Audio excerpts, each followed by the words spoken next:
Cranial Media. Hi, Russ Maines here from Cranial Media. So it's a pretty sunny day here in Albuquerque. It's kind of like around 6 o'clock at night. You'll hear a lot of traffic going by. That's just the nature of my neighborhood. It's a rather loud neighborhood. I do most of my recording at nighttime, so there's not as much traffic, but that's the nature of the beast. And here it's really dry, so I have to keep the window open so the air conditioning works. Those people who are familiar with air conditioners in Albuquerque know that we use swamp coolers, so we have to have everything open. Anyway, long story short, so today I wanted to kind of follow up on some of the things that we learned yesterday. So what we learned yesterday essentially was you really only need a couple fingers, like these 3 fingers, to play rock music, right? So we're going to build on that a little bit today. So right to the point. Chords first. Rock music is built mostly around a system of 3s. For example, the chords. There are major chords, minor chords, and dominant 7th chords. Those chords are the major chords or grouping of chords that most popular and rock music is made out of. And I'm going to show you how to get there. So likewise, my system is also built on a system of 3 phases. So what am I talking about? Learning how to play by ear and learning how to use playing by ear to help you understand how music works and then how the guitar works. So that's my 3x3 system. Okay. So what we're going to do is we're going to take a song that I happen to think is a good one, and we're going to deconstruct it. Then we're going to go ahead and find out what the musical foundations are, and then we're going to rebuild it. So that's the 3-step process. Now each phase of that process is also built on 3 other steps. So in step 1 through 3, we deconstruct. We listen to a song, we find out its structure. We listen again and find the root notes of the whole song hinges on, and then we listen again and figure out the other common chords that the song has. So we're going right from the rhythm. That's how we're coming from the music is from the rhythm section. We're ignoring the lead guitar. We'll use some of the work that the bass is doing, but we're going to worry about the rhythm guitar. Okay, that's how we're going to approach breaking a song down. Then the second one is figuring out what the foundations are. So that's the next step. We figure out what the first chords are in the first verse, because likely that's what they'll be in the second verse and subsequent verses. Then we'll figure out the first chorus, okay? And likely those will be the same chords in the second and third chorus if they're that. The next step is we'll figure out all the bridges, and that's where all the contrast and stuff is. So those are the foundations of the song. And finally, we're going to reconstruct the song. We will learn the pre-choruses, intros and outros. Those are finishing touches. We'll piece the entire song together. We'll play it slowly, and then we'll play it against the record at full speed.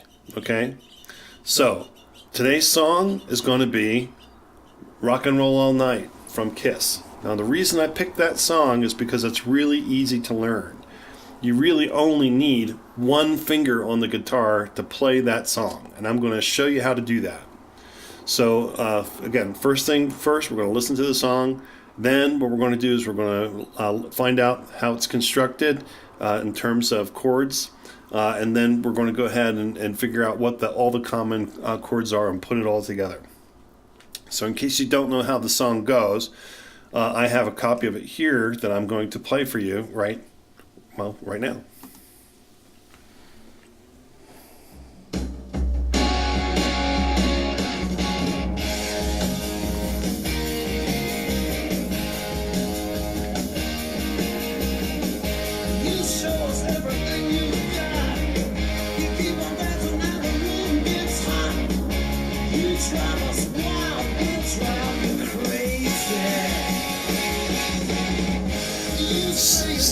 Still the same verse.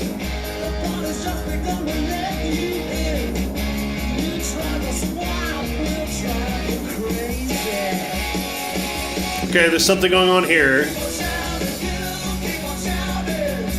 Okay, I think this is where the chorus is.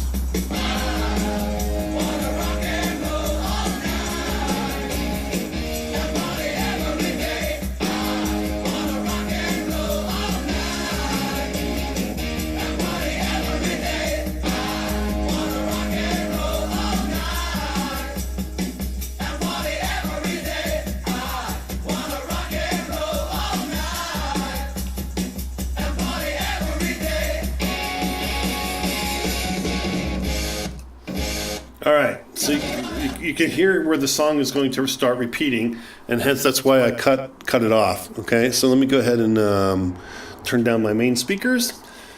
So there you go. You have an introduction to the thing. There's this riff that happens. Then there's like what looks like two different verses combined together, and then there's this part where it's in between the verse and the chorus. There's this thing in between. Some people call it a pre-chorus. I guess that's what, I'm not really sure what I would call it, but let's just say that's what it is. And then there's the chorus section, right? So let me go grab my handy dandy guitar here, and let's see if we can't string this together in a way that makes sense. So stand by just a second. I'll be right back.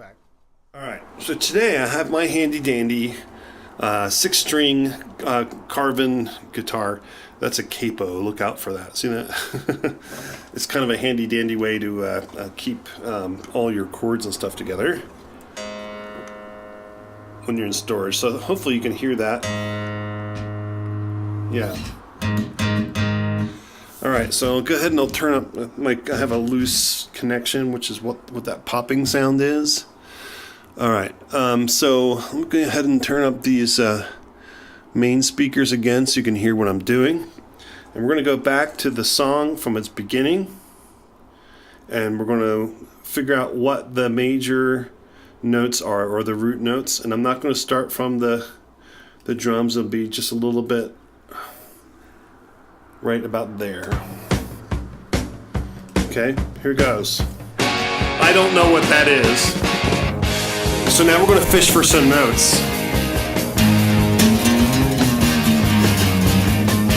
That sounds like a good note.